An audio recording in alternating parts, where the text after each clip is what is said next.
Here, let me try That's one more. your latest post on Facebook. Oh, do that again. I think if she had her way, she would probably have me pick something a little less dangerous. So you nervous? A little bit, yeah. I've trained hard and lost weight, but I'm injured and I'm about to climb the tallest freestanding mountain in the world. Because, yeah, I've never done this before, that's why. At the summit of Kilimanjaro, there is 50% less oxygen than where I live in Florida. I'm gonna say goodbye. Roughly 10 people die each year climbing the dormant volcano. Just don't forget. I won't forget. All right, love you. I love you, babe. Oh, be careful. Got me. And my 8-year-old daughter and wife worry I'll be one of them. 3 weeks is not a short trip. I'm gonna miss everybody back home, but they're all right here with me on this trip, in my heart. So why am I doing this? Why am I climbing one of the world's 7 summits? It's a question I get a lot. There's one, the bottom one. Oh, there we go. All right. Hopefully that's the hardest part of the trip. No turning back now. My childhood dream is about to be a reality or a nightmare. And this is my journey to the roof of Africa.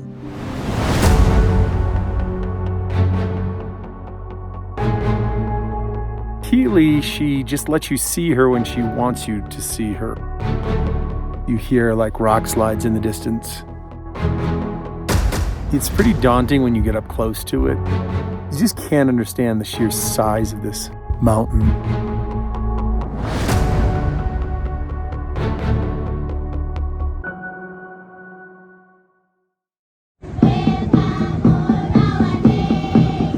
My trip to Africa started in Arusha, Tanzania.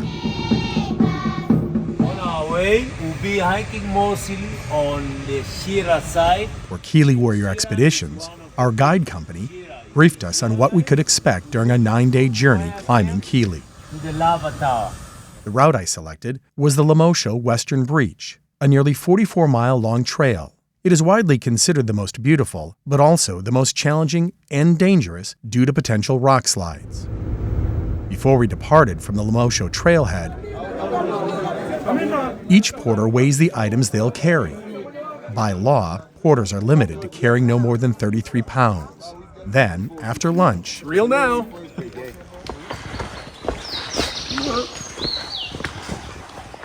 at roughly 7,700 feet above sea level, we begin our journey hiking through a rainforest.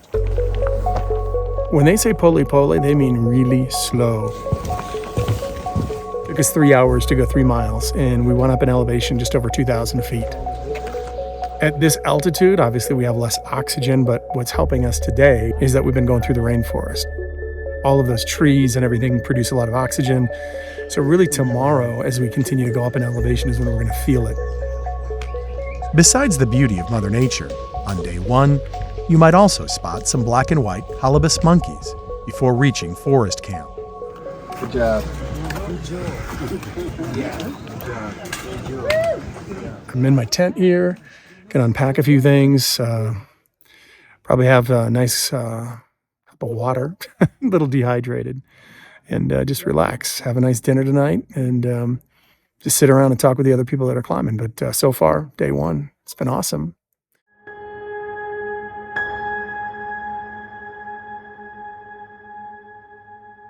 Okay, here we are, the start of day 2, and in my tent right now is Jared.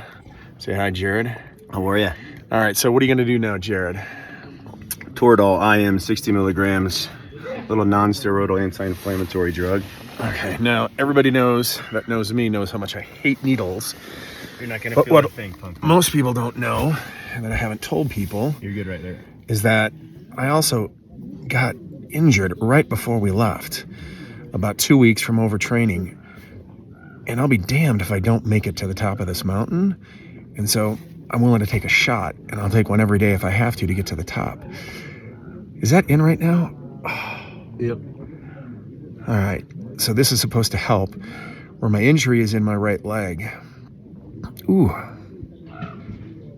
Ooh, thank you. Just rub that around a little bit. Yeah, it feels kind of weird. Oh, shit. Thank you. Burn a touch. Oh, my God. All right. Just rub it around, rub it around, rub it around. Rub that around, and get going. Oh, damn. All All right, You feel like it's Superman. You feel like Superman in 30 minutes. let's get going. Day 2. We got over about 5 miles of climbing to do and more than 2,000 feet of elevation. And by the way, I got, maybe 3 hours of sleep last night. Leaving the rainforest, and we are now entering the heather zone. So vegetation and trees and the like will be a lot shorter.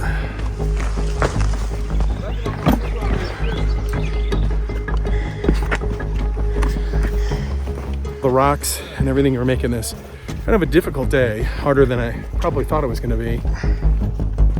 Well, it is now starting to rain, and we're also starting to go through some clouds as we're increasing in elevation. But you don't stop, you keep going.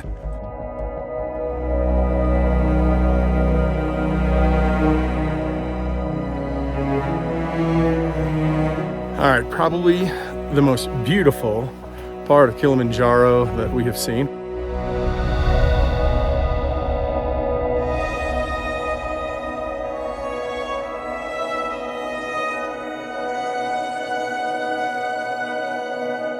There she is. There is Mount Kilimanjaro in the clouds. Our first time really being able to see her, and she is a thing of beauty.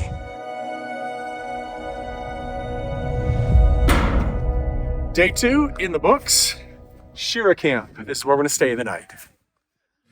We just finished having dinner and it's about 8 o'clock. I'm gonna try to go to sleep. Wake-up call is at 6:30 tomorrow morning. Now, it's probably gonna get down to about 20 degrees tonight, so it's gonna get cold. So that's why I've got this hat on. I've got my thermals, a t-shirt, this outer layer. I've actually got pants, 2 pairs of socks, and then again in my sleeping bag, which has a liner. The sleeping bag's rated to, I think, 0 degrees. And then I actually will take a jacket and throw it over my head to try to stay warm tonight.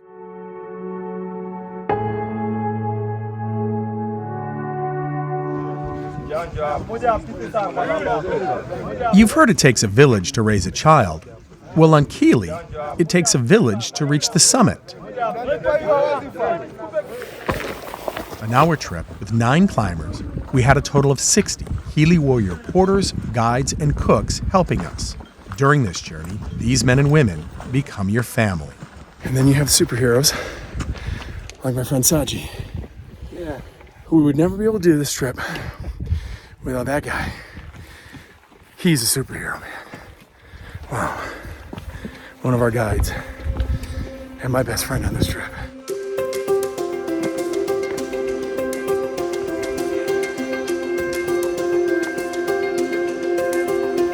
Day 3, baby.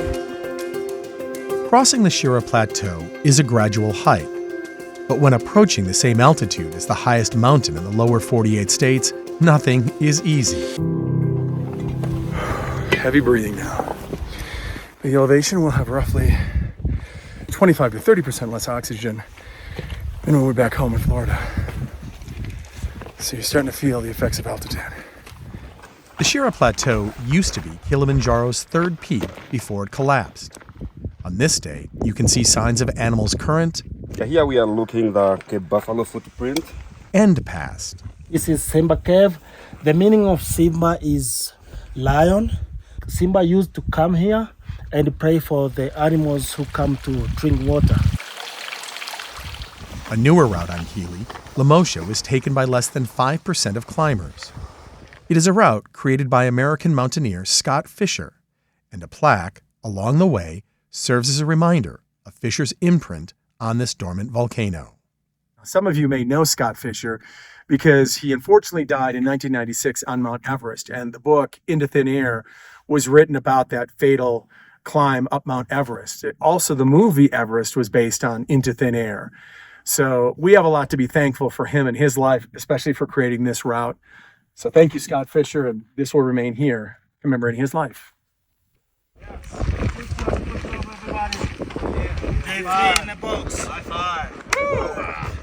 Day 3 is in the books. It is our longest day in terms of mileage, just over 7 miles, and we're now at just over 13,800 feet.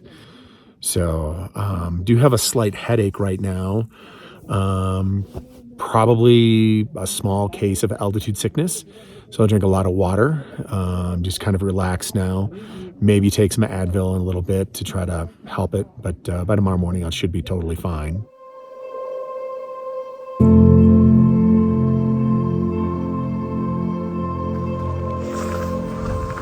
What's deceiving about climbing Kilimanjaro is that early on, you often don't realize how much you are going up in elevation. Instead, your mind is consumed by the daily challenge and energy that's required to keep going. And that's where we're going tonight, Lava Tower. Once we reached our destination on day 4, we had the opportunity to climb another 300 feet to the peak of Lava Tower. It's hard to describe the joy and natural high you experience on a journey like this, but one thing is for sure, you create memories that will last a lifetime.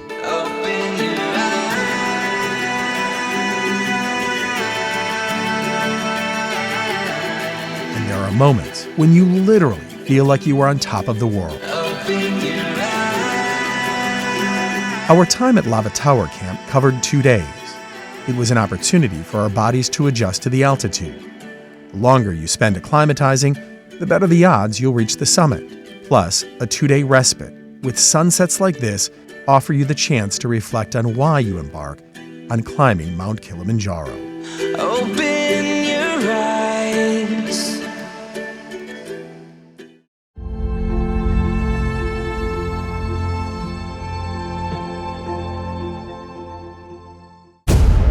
On Kilimanjaro, there are no easy days, even when you hike for less than 3 hours. It can be brutal, it can be cold, it can be exhausting, with winds that challenge you every step of the way.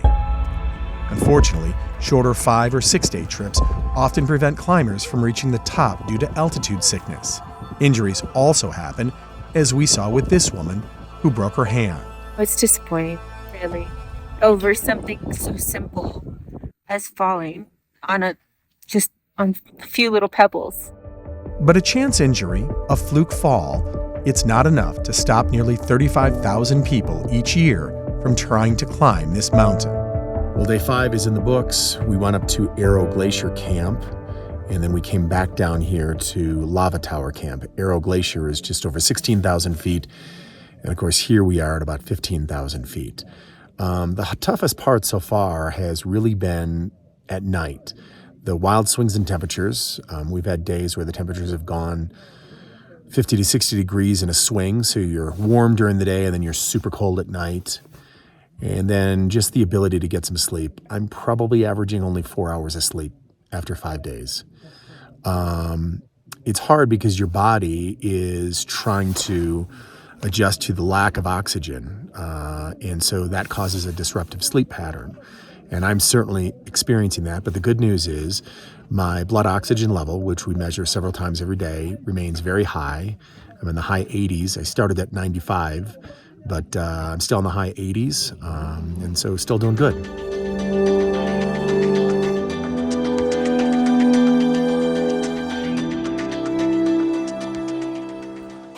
Definitely cold last night, but that's all right. We got a big mountain to climb. The key to reaching the summit is giving yourself plenty of time to acclimatize. Equally as important, eating lots of food to fuel your body and drinking lots of water. Got a drink. During our climb, I consumed more than 4 liters of water each day. To prevent and reduce the symptoms of altitude sickness, I also took Diamox, a doctor-prescribed medication.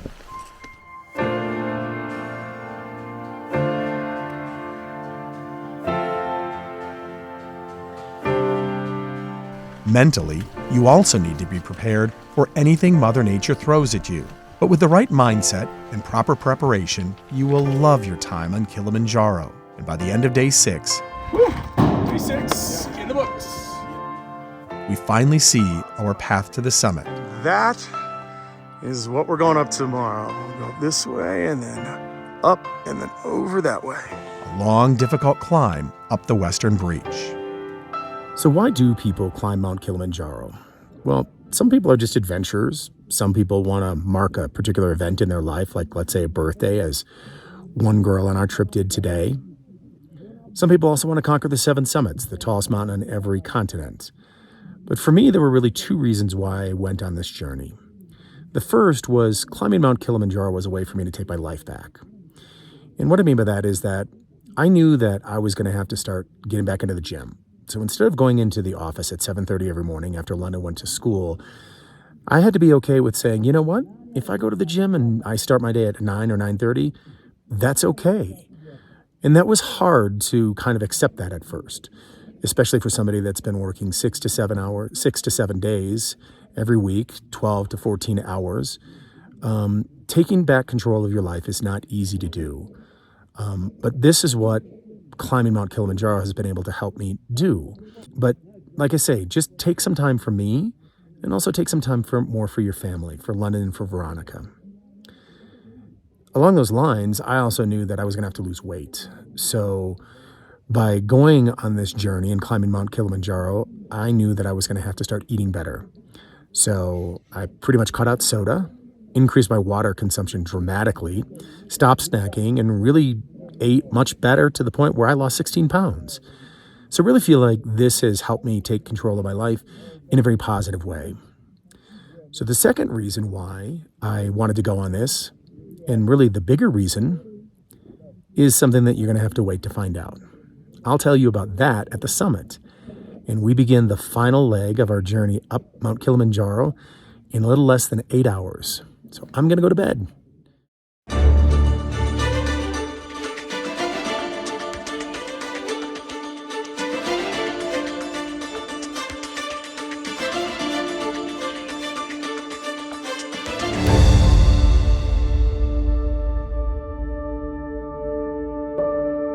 Well, it's about 2:30 in the morning and summit day has finally arrived. It was windy at times overnight, temperatures around 15 degrees and it's falling. We'll probably need another shot to get up that hill. But I am mentally strong and I'm going to make it. Do this! On summit day, we leave under the cloak of darkness. The goal, leave by 3:30 a.m. and get up the Western Breach before the sun is out. Oh, man.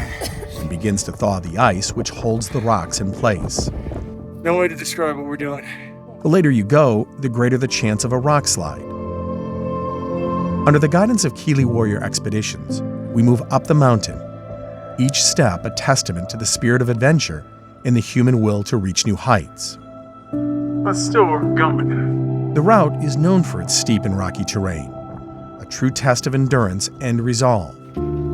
Then, as you take in the beauty around you, you realize how far you've come. Unless you're here, you don't understand how demanding a hike this is. And how far you still need to go.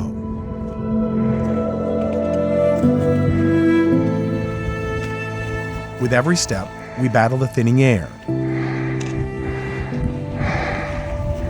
and the biting cold. The path is unforgiving, but our determination is unwavering. Eventually, we reach a vertical wall requiring a technical scramble. Guess where I am, London? The rock stairs! But once we conquer the rock stairs, I don't know if you can see that. That's what we just climbed. That is a freaking workout. we are rewarded with a flat 20-minute walk to Crater Camp, where we will rest and have lunch. Along the way, a once-in-a-lifetime experience to see glaciers near the equator. Seeing and touching Furtwangler Glacier up close is incredible.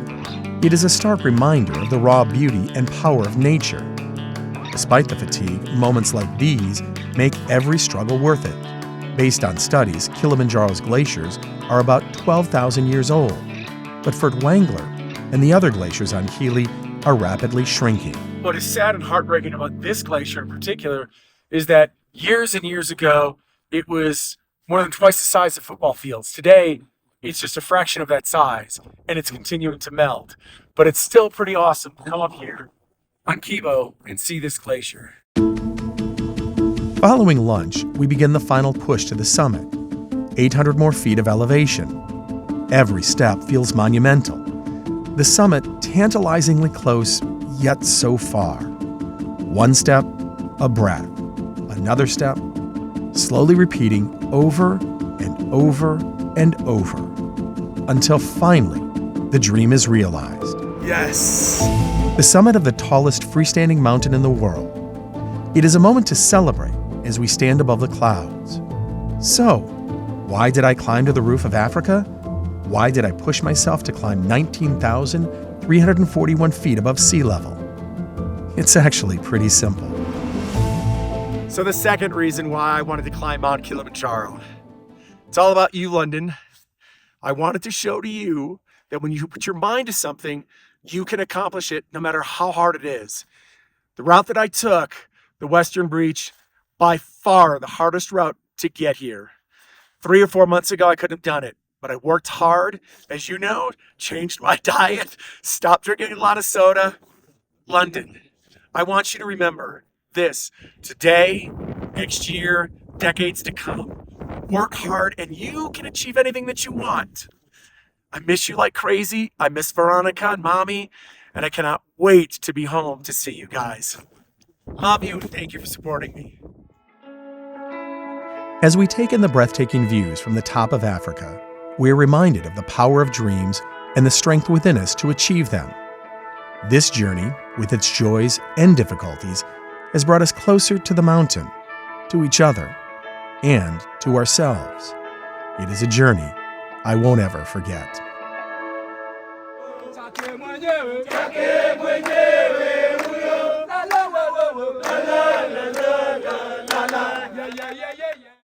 All day you climb, and right back down the other side. How far will you go? With no guarantee you'll know.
Delta 1594. Moments away. Moments away. Moments away. Hey, London, you excited to see your dad? Uh-huh. Have you missed him? Yeah. Here we go. Oh, wait. Something a little special for him. What are you going to say to your dad when you see him? Hello. Oh, he landed. Oh, everyone clapping.